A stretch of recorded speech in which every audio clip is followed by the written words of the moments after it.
guys, I just wanted to take a quick minute and show you the Slope Hill blow dryer. I previously had a Dyson hair dryer and it broke down on me within a year.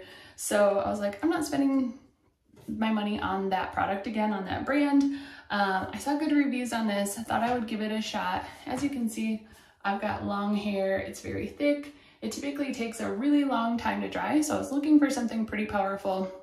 And I can tell you that this is on par with the power of a Dyson.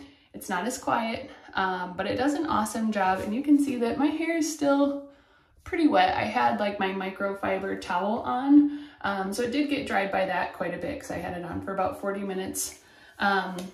So my biggest con is that it's not super quiet, but it does the job. So I'm going to show you real quick. I won't leave it on too long, but you can see how quickly it'll dry just this top part of my hair.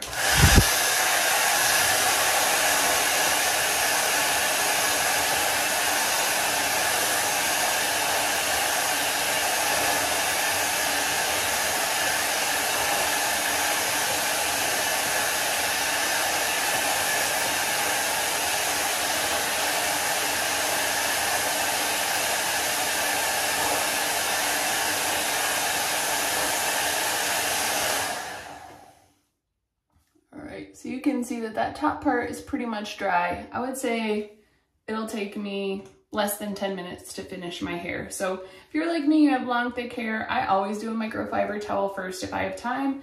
If I don't, I would say it probably takes me about 20 minutes to blow dry my hair completely just after toweling it off really quick.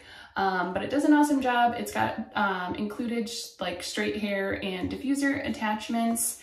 And it's got a couple different settings. So it's got the number 1, the number 2, and like the cold shot, which is nice if you're just like getting hot and doing it for a long time, like I sometimes have to do. So if you're looking for a new blow dryer, this is a very high powered, get the job done choice. So check it out.